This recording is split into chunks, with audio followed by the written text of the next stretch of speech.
Esto es porque durante todo el proceso de este mes vamos a hablar de los 4 capítulos y queríamos que tenga el contexto completo. Para que sea más completo, hay una imagen de la línea de tiempo. Siento, por favor, regálamela.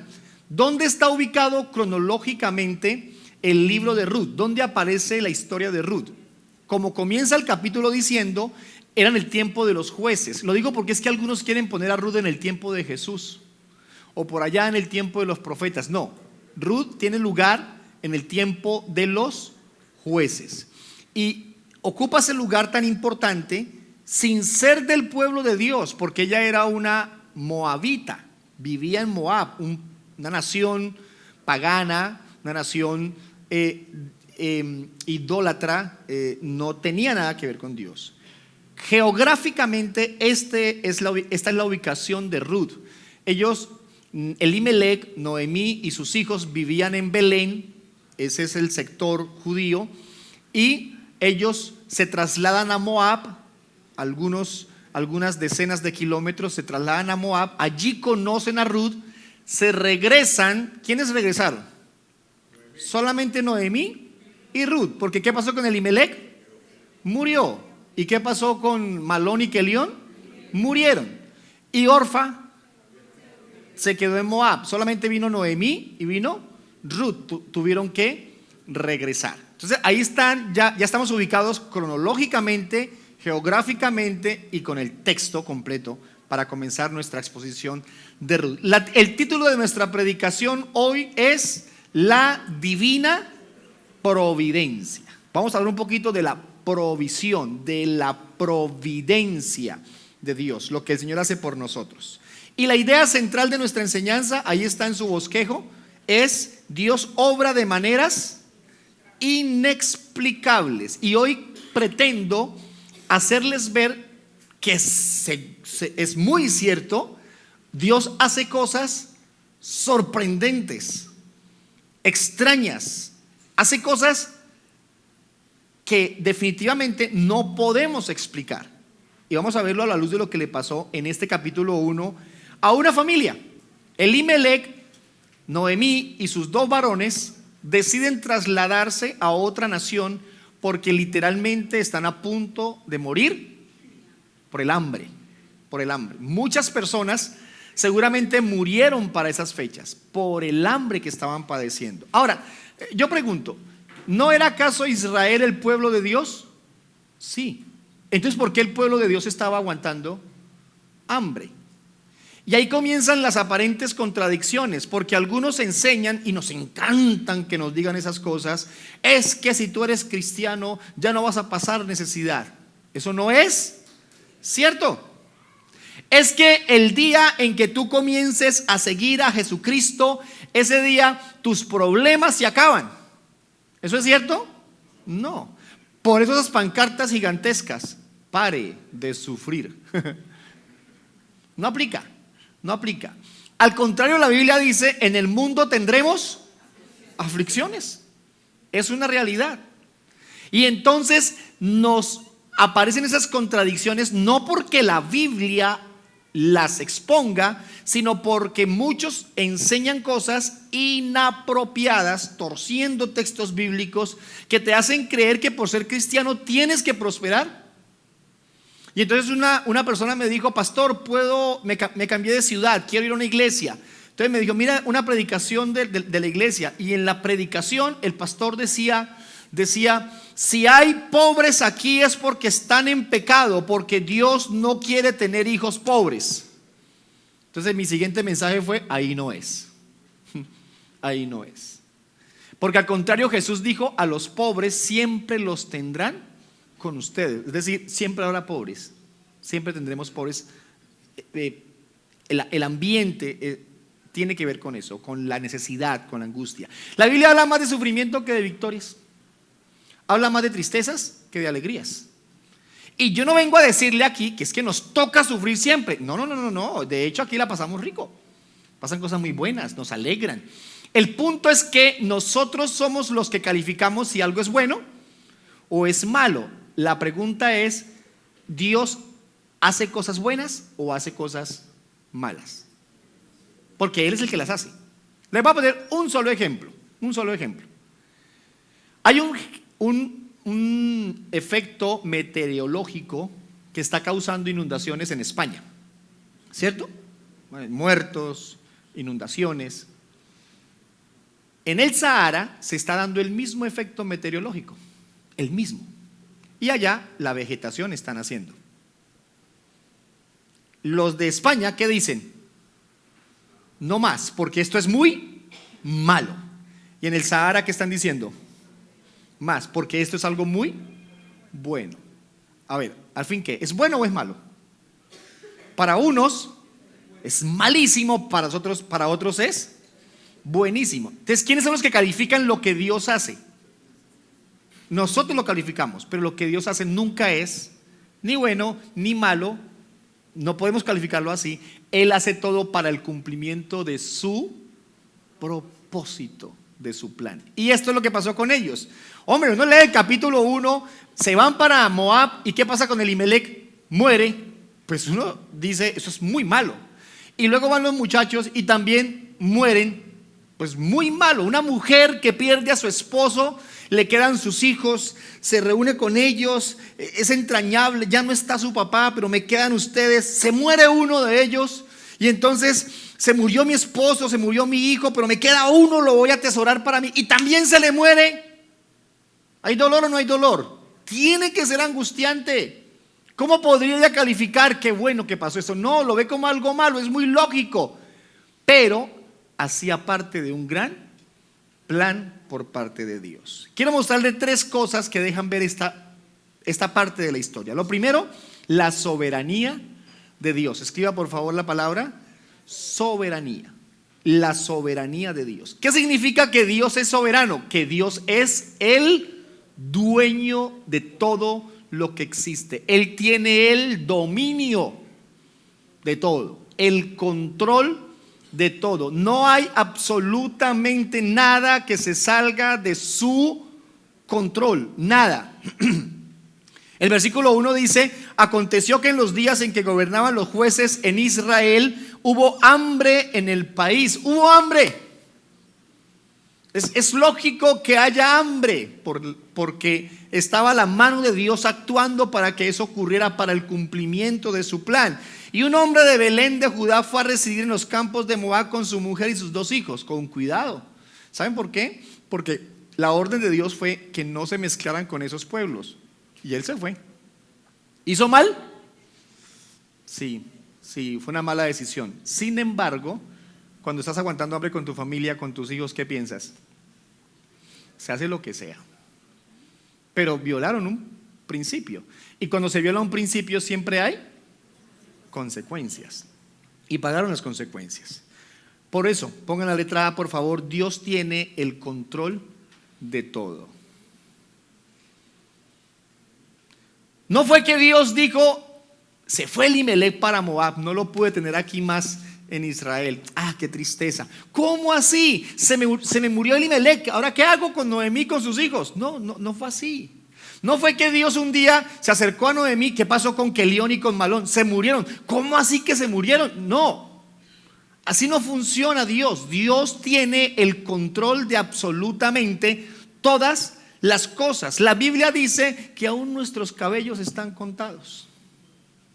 Él sabe exactamente el comienzo del día y el final de cada uno de nosotros, y aún nuestras noches.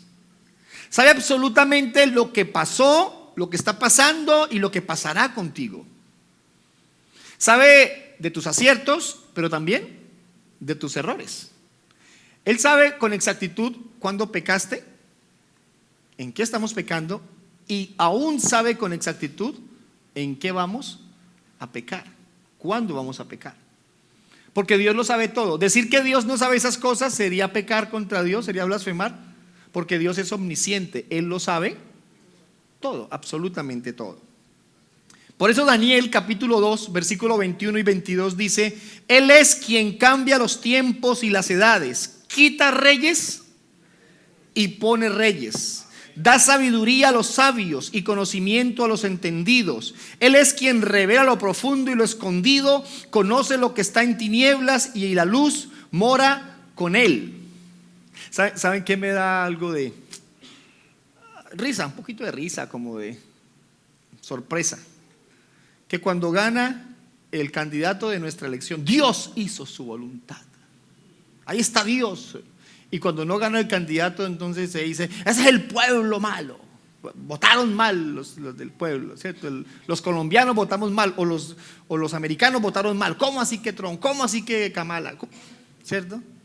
No, mira, quien quita y pone reyes es Dios. Aquí localmente decimos que somos nosotros, pero es Dios haciendo cada cosa siempre a favor de su propósito. Por eso la letra B, Dios actúa conforme a su perfecto propósito. Aquí lo que hay que entender es que lo que pasó con Noemí no fue por Noemí. Lo que pasó con Elimelec no fue por Elimelec. Lo que pasó con Malón y Kelión no fue por ellos. Lo que pasó con Orfa no fue por Orfa. Lo que pasó por Ruth no fue por Ruth. Porque creeríamos, bueno, ella es la protagonista de la historia. El libro se llama Ruth. Pero hay algo mucho más grande que eso. Y quiero llevarlos a entender por qué Dios en su soberanía decide llevar a una familia desde Belén hasta Moab para morir allá, pero regresarse con una persona de Moab. ¿Por qué Dios hizo algo como eso? Hacia eso apuntamos. Mire lo que dice Daniel 4, versículos 34 y 35.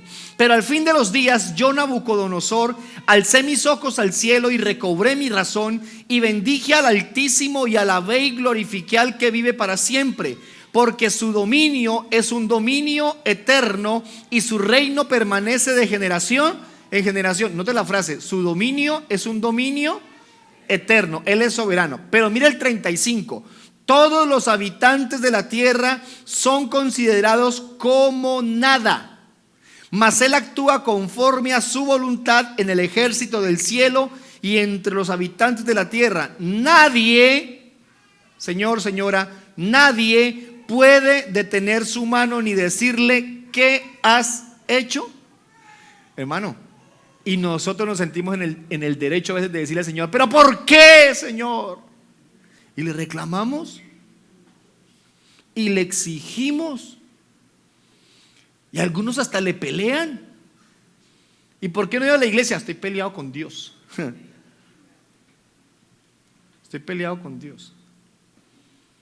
¿Y por qué no ora? Porque no quiero hablar con Dios. ¿Y ponemos a Dios a nuestro nivel? ¿Queremos poner a nuestro nivel? Y reclamarle y justificarnos, Señor, yo voy a la iglesia. O es que se te olvidó que yo ofrendo, o se te olvidó que yo ayudo a esto, o sirvo en esto, o hago aquello, y nos sentimos en el derecho y hacemos oraciones atrevidas. Oiga, papás, nosotros le patrocinamos eso a nuestros hijos cuando dejamos que nuestros hijos comiencen a discutirnos. ¿Por qué me toca hacer eso, papá? En cambio fulanito, ¿por qué no hace ni esto ni aquello? En cambio a mí sí me toca hacer, y comenzamos a permitir todo tipo de... Le estamos enseñando a nuestro hijo indirectamente cómo comunicarse con Dios después. Recuerden que lo que hacemos con nuestros hijos forma a nuestros hijos para el futuro. Y la mejor forma de que ellos entiendan su relación con Dios es teniendo su relación con papá y con mamá. Miren, aquí está diciendo el libro de Daniel que Nabucodonosor, siendo el rey, dijo: no hay nadie que pueda reclamarte lo que tú haces, porque Dios no es injusto. Ahora, explíquele a Noemí que no fue injusta la muerte de Elimelec y de sus 2 hijos. ¿Quién le explica eso a una mujer? Eso es muy difícil. ¿Por qué? Porque es muy doloroso, pero nunca injusto. El día que decimos Dios es injusto, estamos pecando, blasfemamos, porque nadie tan justo como nuestro Dios, nadie tan perfecto en sus decisiones, en sus acciones, nadie muere antes de tiempo, a la víspera, dice el dicho. Nadie. ¿Quién nos dio la vida? Dios. El diablo no puede dar vida, no lo puede hacer. ¿Y quién es el que la puede quitar? Dios. Ah, pastor, y el que se suicida, incluso eso está dentro del plan soberano de Dios. Uy, pastor, pero ¿cómo? Así es. ¿Saben qué pasa? Es que el hecho de que no entendamos algunas cosas no quiere decir que no sea así. No lo entiendo. Hay cosas que no entendemos, pero así son. Idealmente entenderlas, porque lo que no se entiende, qué difícil es creer en eso. Idealmente entenderlo. Ahora, para que lo podamos exponer mejor, vamos al segundo punto: la misteriosa providencia de Dios. Y escribí misteriosa porque es que es así. Miren, la idea central dice que es inexplicable, ya que dice que es misteriosa, porque es que a veces Dios obra de unas maneras que no entendemos. Dios hace unas cosas increíbles que no tenemos ni idea cómo puede hacer algo. Les cuento una pequeñita. Oiga, cuando Dios quiere hacer algo, lo hace de la nada, sorprendentemente. Miren esta pequeña historia. Una jovencita se fue con sus amigos de fiesta, por allá a una parranda, se metió en una discoteca, a conocer cómo era el tema, escapada de sus papás que eran cristianos. Ella iba a la iglesia, pero ella se fue a escondidas a meterse ya en la fiesta, a ver cómo era el tema, a conocer. Ese error que cometemos a veces: dejen que los muchachos conozcan. No es así. Usted no le entregaría un cuchillo a un niño de 3 meses o 4 meses de nacido. Deje que el niño conozca. No, porque el niño no puede manejar el cuchillo. Entonces no mande a su adolescente a una fiesta a ver que conozca. No haga eso. Entonces se fue a la fiesta. Entonces están ahí en el desorden, y se acerca un hombre y le dice: ¿bailamos? Desconocido. Ella se asusta. No, señor, no. ¿Por qué no baila? Porque no sé bailar. ¿Y por qué no sabe bailar? Porque soy cristiana. Entonces el hombre se acerca y le da una bofetada. ¡Pah! Y si es cristiana, ¿qué hace aquí? Y el tipo se gira y se pierde entre la gente. Y sale de la discoteca y se va para la casa. ¿Ven cómo Dios puede obrar de manera increíble? Ella sale diciendo: no sé quién es, tal vez nunca lo vuelva a ver, pero sentí como si Dios mismo me estuviera hablando y me encimó la... Porque Dios obra de manera inexplicable. Con ella fue con una bofetada, con otros utiliza una enfermedad, con otros utiliza algo bonito, un milagro, con otros utiliza cosas sorprendentes, sobrenaturales. Dios obra de muchas maneras para cumplir su propósito. Mire, se lo voy a mostrar por lo que dice la Biblia. Entonces, versículo 6: entonces se levantó con sus nueras para regresar de la tierra de Moab, porque ella había oído de la tierra de Moab que el Señor había visitado su pueblo dándole alimento. Ay, Dios mío. ¿Por qué se fueron de Israel, del pueblo judío? ¿Por qué? Porque estaban aguantando hambre. ¿Y a dónde se fueron? A Moab. Y allá las cosas tampoco, allá se complicaron. Salieron de Guatemala para... Ok. Entonces salen y se van para Moab. Y escapando del hambre encontraron la muerte. Y llegan allá, ¿y cuál es la noticia? Ya hay comida en la casa. Indudablemente tuvo que haber dicho Noemí algo como: ¿a qué nos vinimos? ¿Por qué vinimos por acá? ¿Por qué esta decisión? Y se regresan Ruth y Noemí porque Orfa no quiso regresar. Mire, 3 verdades rápidas. Letra A: el sufrimiento es una realidad ineludible.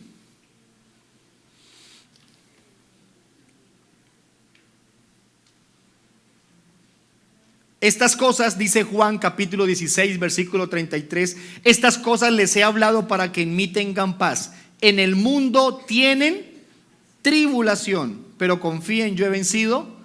¿Sabe qué dice? La Biblia no dice en el mundo tendréis tribulación y yo los voy a salvar, los voy a librar de todas. No dice eso.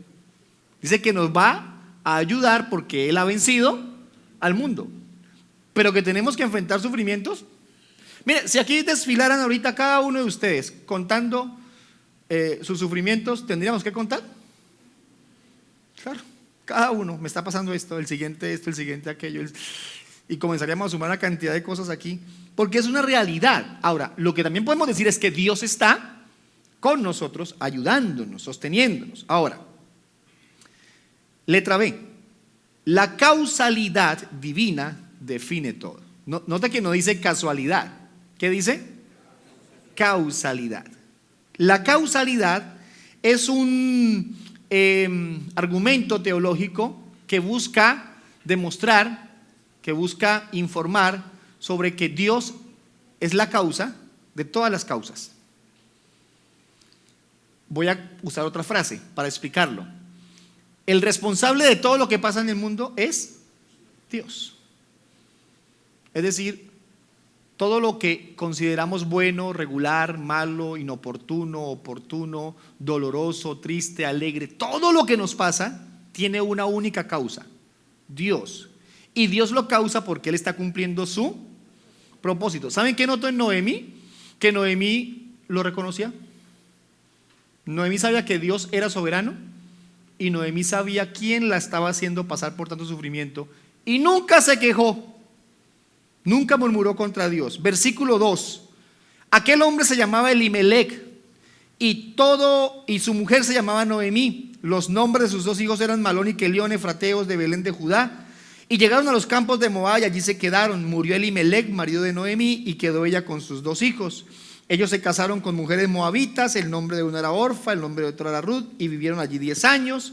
Murieron también los dos, Malón y Kelión, y la mujer quedó privada de sus dos hijos y de su marido. Oiga, hermano, qué conjunto de acontecimientos tan dolorosos.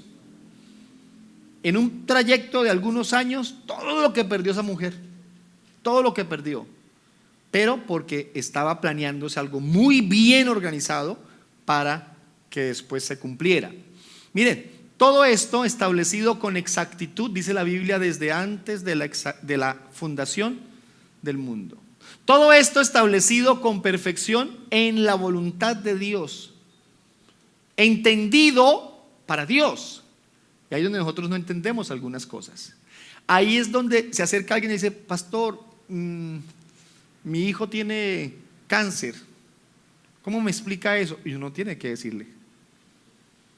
O mi esposo me dejó, ¿cómo explica? No hay cómo explicarle. ¿Cómo le dices: tranquila hermana, todo va a estar bien, no pasa nada? No, porque está pasando mucho, el dolor es muy grande. Pero que hace parte de un gran plan, hace parte de un gran plan. Ahora, por eso la letra C. La casualidad no existe. ¿Qué existe? La causalidad, Dios lo causa, pero la casualidad no existe. Nada ocurre por coincidencia. En Dios no existen coincidencias. En Dios no existe la suerte para el que se despide diciendo suerte. No, eso no existe. A mí no me va a decir así, porque eso no existe. No hay casualidades en la vida, no lo hay. Todo hace parte de un plan. Mire, entonces versículos 6 y 7. Entonces se levantó con sus nueras para regresar de la tierra de Moab, porque ella había oído que en la tierra de Moab que el Señor había visitado su pueblo dándole alimento. Salió pues del lugar donde estaba y sus dos nueras con ella, y se pusieron en camino para volver a la tierra de Judá. Pero ahora mire el versículo 19. Caminaron pues las dos hasta que llegaron a Belén. Cuando llegaron a Belén, toda la ciudad se conmovió a causa de ellas, y las mujeres decían: ¿no es esta Noemí? Ella les dijo: no me llamen Noemí, llámenme Mara. Noemí significa bienaventurada, bendecida. ¿Y qué significa Mara? Amargada. Entonces, no me llamen Noemí, llámenme Mara, porque el trato del Todopoderoso me ha llenado de... ¿A quién le echó la culpa? ¿A quién es responsable? Sin ni respetarlo. Miren que ahí lo estaba adorando. ¿Qué dijo? Él es el todo. Simplemente sabía de quién venía el trato, porque sabe que Dios es soberano. Sigue diciendo el versículo 21: llena me fui, 21, ¿cierto? Llena me fui, pero vacía me ha hecho volver Satanás. ¿Dice Satanás? El diablo mentiroso, tramposo. ¿Hace responsable al diablo? Porque nos encanta ser responsable al diablo de un poco de cosas. Y les digo algo, no es el diablo. ¿Quién es?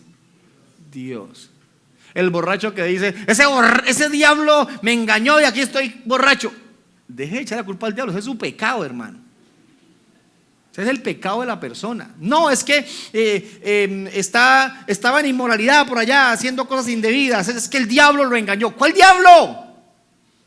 ¿Cuál diablo? La Biblia dice de eso que es la carne, que es la tentación a la que no hemos aprendido a vencer. Ahí no, la Biblia en ningún lado dice que es que el diablo te coge y te lleva y te pone a fumar o te pone y te pone a tomar. No, el diablo es una tarea permanentemente en contra de los hijos de Dios. Sí, es una realidad, es una pelea constante. Pero el que lleva en su cuerpo, lleva su vida al pecado, somos nosotros. Y aquí Noemí no está diciendo Satanás, los demonios. Aquí no está diciendo es que yo, es que él, es que mi pecado. No, Dios me ha pasado por este sufrimiento. Dios me ha pasado por este dolor. Sigue diciendo el versículo 21. ¿Por qué me llaman Noemí? Ya que el Señor ha dado testimonio contra mí y el Todopoderoso me ha afligido. Oiga, en medio de todo lo estaba adorando. ¿Saben qué hizo ella? Reconocer que era Dios el que le estaba causando todo este dolor, todo ese sufrimiento, con algún propósito. ¿Ya lo conocía el propósito Noemí? No lo conocía. No lo conocía. Pero Dios, que es tan bueno, la pasó por todo ese dolor. Escúchenme la aparente contradicción. Dios, que es tan bueno, lo estaba llevando. La estaba llevando a cada circunstancia. A cada circunstancia. Ahora, sigue diciendo el versículo 22. Y volvió Noemí y con ella su nuera Ruth la moabita, regresando así de los campos de Moab, llegaron a Belén al comienzo de la siega de la cebada. ¿A qué hora llegaron? ¿A Belén de regreso? Estaba comenzando la cosecha. ¿No le parece eso exactitud? No llegaron ni tarde ni temprano, llegaron al comienzo de la siega. Señores, ese es el último versículo del capítulo 1. El último versículo del capítulo 1. ¿Quieres saber todo lo que pasó en el capítulo 2? Debe venir el próximo domingo, 8:30 a 11 de la mañana. Ponle cuidado a esto. Todo el capítulo 1 fue sufrimiento.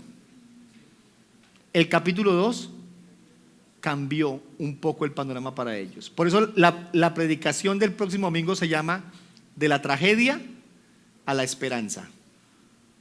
De la tragedia a la esperanza. Le voy a decir algo más, le voy a adelantar un poquito del próximo domingo. Nadie disfrutará del capítulo 2 si no ha pasado por el capítulo 1. Muchos queremos saltarnos el capítulo 1, no sufrir, que todo sea bueno, disfrutar. Pero nunca entenderemos el capítulo 2 si no hay capítulo 1. Muchos de ustedes están pasando por el capítulo 1. Creamos en que Dios nos quiere pasar al capítulo 2. Lo entenderemos mejor el próximo domingo. Hay que venir, hay que venir. Me alegra mucho saber que Noemí nos da este ejemplo. Una mujer que sufrió tanto, viuda, y ahora pierde sus varones, sus hijos, y sin embargo reconoce a Dios. Noemí, ¿quién le mató a Elimelech? Dios. Noemí, ¿quién mató a sus hijos? Pues Dios. ¿Quién los puso a aguantar hambre? Pues Dios. ¿Y para qué? Para sus propósitos. ¿Y cómo lo hace sentir? Pues me duele, pero Dios es todopoderoso. ¿Pero cómo está? Pues mal, pero Él es el Señor. ¿Y qué piensa de Dios? Que Él es bueno. Pero mire todo lo que le ha hecho, pero es bueno. ¿Y qué va a pasar después? Pues no sé. ¿Y va a seguir sufriendo? Posiblemente. Y entonces Dios, Él es bueno. Eso es lo que encuentras en este capítulo de Noemí. Al final, dice la Biblia, que las mujeres dijeron: oiga, Noemí, Dios le dio otro hijo. ¿El hijo de quién? De Ruth. Y Ruth es mejor que 7 hijos, porque Ruth, su nuera, la ama.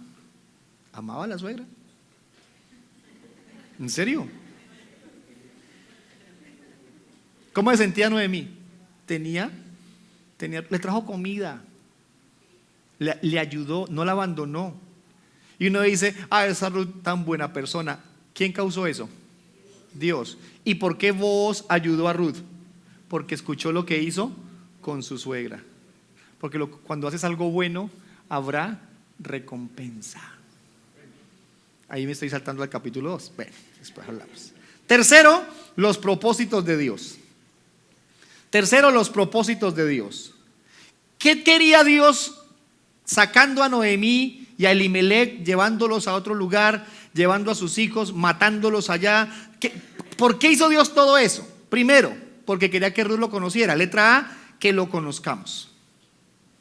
Que lo conozcamos. ¿Qué quería Dios?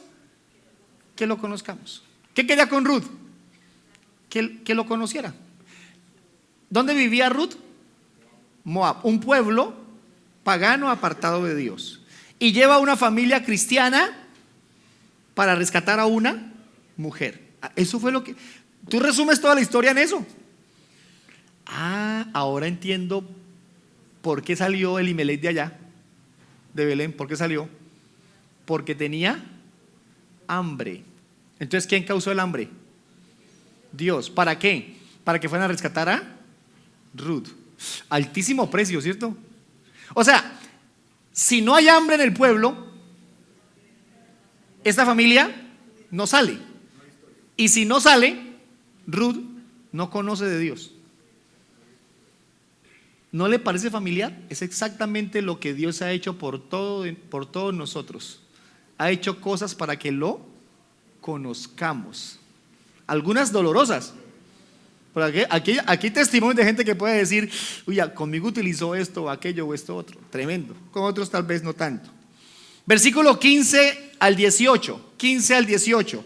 Entonces Noemí dijo, mira, tu cuñada ha regresado a su pueblo y a sus dioses, vuelve tras tu cuñada. Pero Ruth respondió, no insistas en que te deje o que deje de seguirte, porque a donde tú vayas yo iré y donde tú mores, moraré. Y aquí está la frase central. Tu pueblo será mi pueblo y tu Dios, mi Dios. Se volvió evangélica esta mujer. Se volvió cristiana, se volvió creyente, se convirtió. ¿Por qué? Porque Noemí le dio testimonio. Ruth vio llorar a Noemí porque había perdido a su marido. Vio llorar a Noemí porque había perdido a sus hijos. Y eso fue de testimonio para Ruth. Tanto que dijo, venga Ruth, venga Noemí, Dios tiene que ser un Dios realmente grandioso para que tú al conocerlo seas capaz de mantenerte en tu fe a cambio de descarriarte y de alejarte. ¿Saben por qué? Porque cuando uno conoce a Dios no lo deja nunca. Y si lo dejas es porque no lo has conocido como tendrías que conocerlo. Cuando uno ama a Dios, nunca lo abandonará, nunca renunciará a su fe, nunca dejará la iglesia, porque si lo haces es porque nunca lo conociste, porque nunca lo amaste como tenías que amarlo. Y les digo esto porque es muy triste ver entrar gente por esa puerta, aquí o en cualquier iglesia, y a los pocos días que no vuelve porque se sintieron mal por una canción que cayó mal cantada, o porque no lo saludaron, o porque no lo trataron bien en la iglesia. Cuando uno ama a Dios pasa por encima de todo eso y camina con Dios hasta el final. Noemí no se descarrió a pesar de que Dios le quitó todo, y fue de testimonio para Ruth. ¿Saben para qué pasó todo esto? Para que Ruth conociera al Señor. Y le dijo, tu Dios será mi Dios. Y sigue diciendo en el versículo 17, donde tú mueras, allí moriré y allí seré sepultada. Así haga el Señor conmigo. ¿El quién? El Señor. Estaba hablando cristiano, ¿sí o no? Así haga el Señor conmigo, y aún peor si algo excepto la muerte nos separa. Al ver Noemí que Ruth se había convertido, que estaba decidido a ir con ella, no le insistió más. Esta ya ama a Dios, conoce a Dios. Cuando conoces a Dios, nada te va a alejar de Él. La escasez no te va a alejar de Dios, la enfermedad no te va a alejar de Dios, la riqueza no te va a alejar de Dios, separarte no te va a alejar de Dios, perder tus hijos, perder familia, perder posesiones no te van a alejar de Dios, adquirir cosas, tenerlas, viajar tampoco te va a alejar de Dios. Cuando lo conoces sinceramente, caminas con Él hasta el final. El día que te alejas es porque sencillamente no lo conociste como debías conocerlo.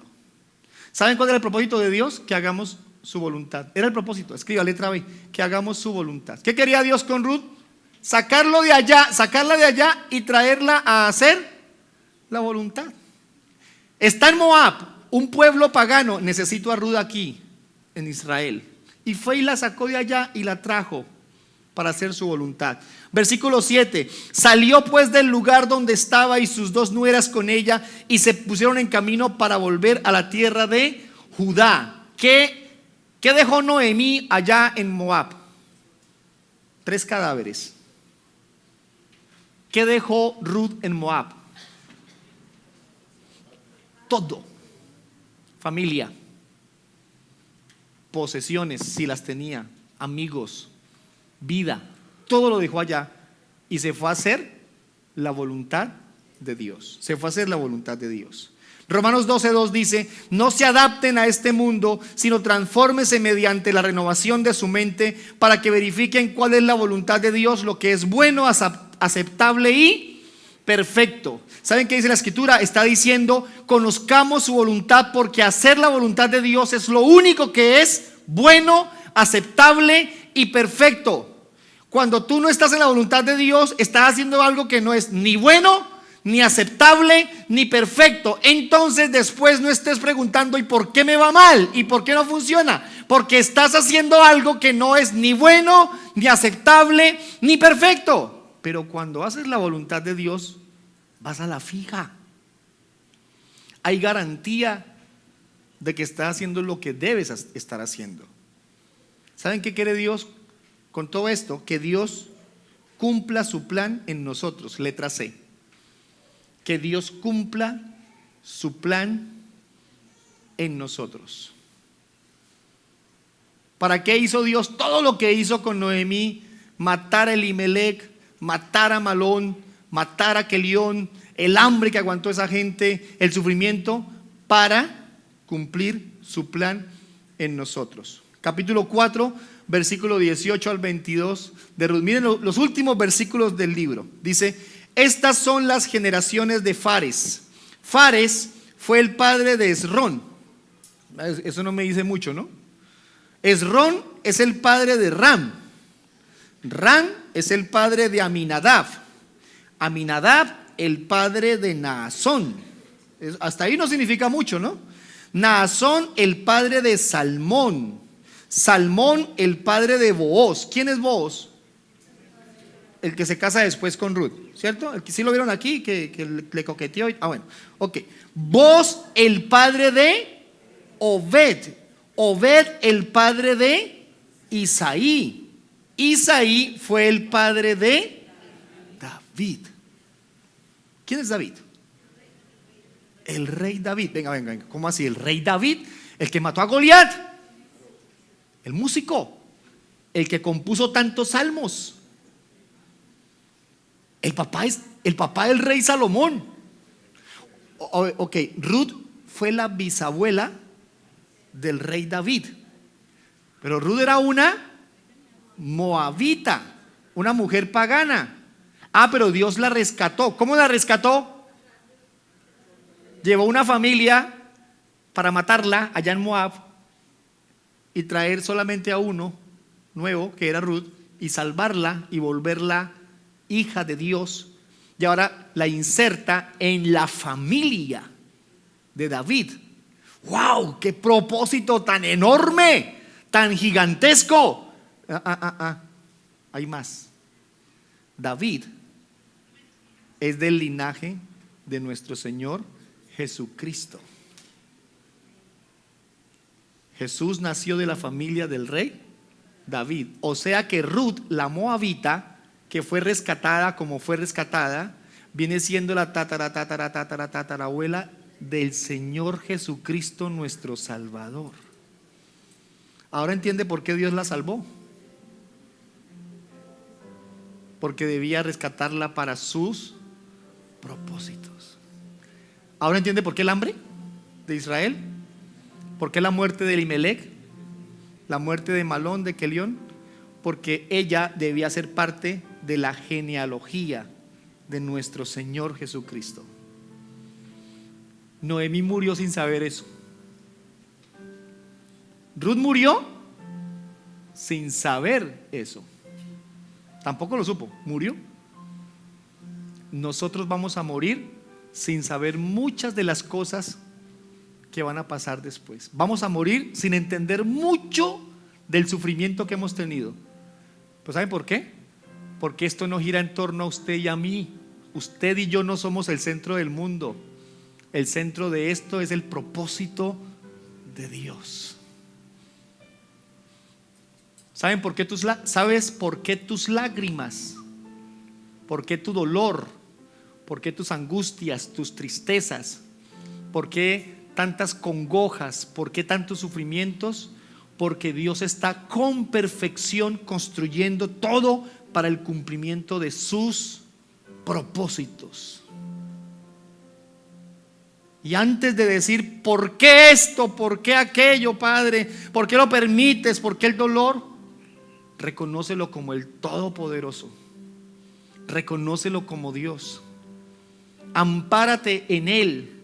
Busca de Él fuerza, consuelo. Busca de Él bendición. Busca de Él su ayuda. Pero no blasfemes contra Dios. No dudes de la obra de Dios. No desconfíes de su misericordia.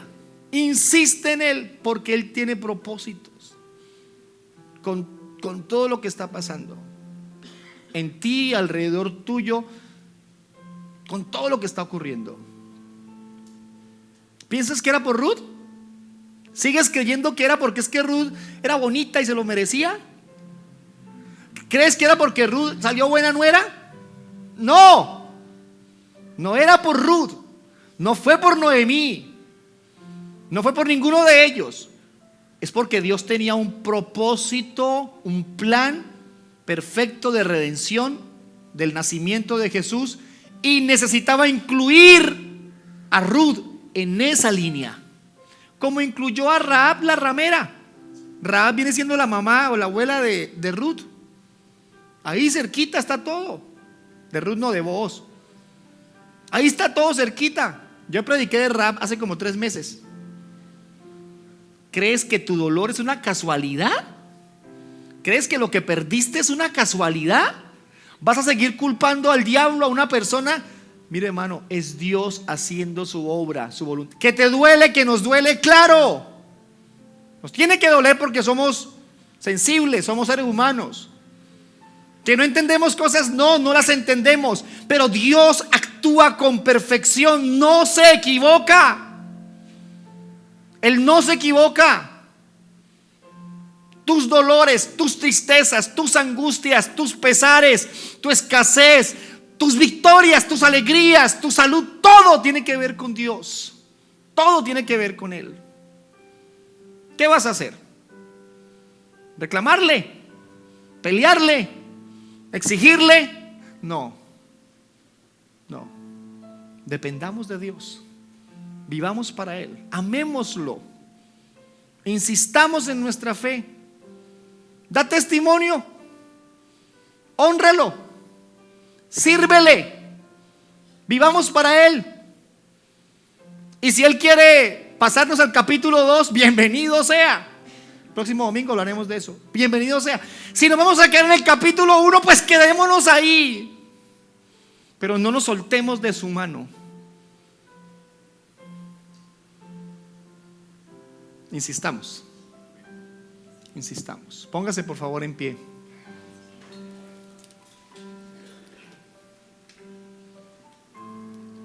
Mateo capítulo 1 versículo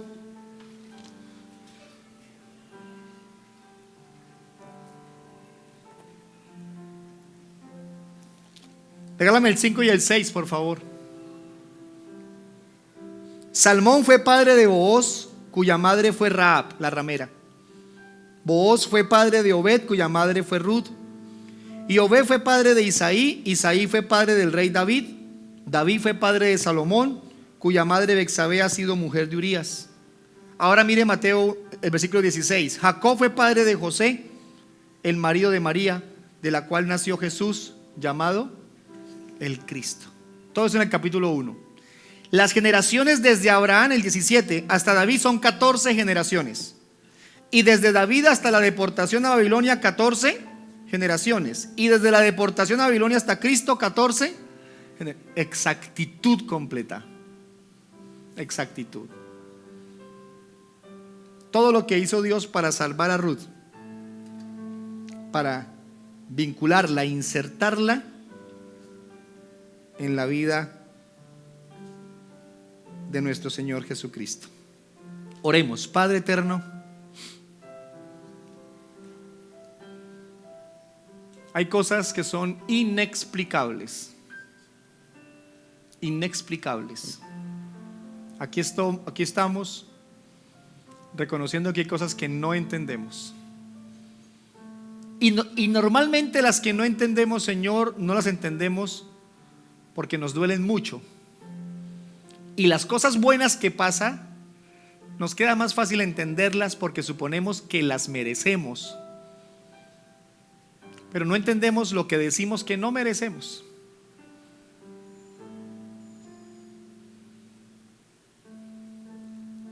Pero aquí estamos para decir, como dijo Noemí: eres tú el Todopoderoso, eres el Señor. Ruth reconoció que tú eres el Señor. Hoy reconocemos que tú eres Dios, que tú eres el Señor. Perdónanos si hemos dicho cosas inapropiadas, cuando no reconocemos que tú eres quien tiene el dominio, el control sobre todas las cosas, que tú eres soberano, Señor. Por favor, perdónanos. Aquí estamos suplicando que nos lleves a entender mucho mejor tu propósito santo. ¿Quieres que te conozcamos? Señor, déjanos conocerte mejor. ¿Quieres que hagamos tu voluntad? Señor, queremos hacer tu voluntad. ¿Quieres que vivamos para ti? Señor, ayúdanos a vivir para ti. Ayúdanos a cumplir tus propósitos, Señor. Ayúdanos. Ayúdanos, por favor. Pedimos tu bendición, pedimos tu presencia, pedimos tu ayuda, tu bondad, todo en el santo nombre de nuestro Señor Jesucristo. Padre, y si alguno está padeciendo algún dolor, si alguno está sufriendo algún problema, si alguien está enfrentando alguna crisis, pedimos tu ayuda. Tú puedes hacer un milagro porque eres el Dios Todopoderoso. Ayúdalo, por favor. Ayuda a cada familia. Ayuda al que está viviendo alguna crisis. Y que todo esto sea usado para tu gloria y para tu honra, mi Rey. A ti te adoramos y exaltamos en el santo nombre de Cristo Jesús. Amén y amén. Tome su lugar, por favor, un momento.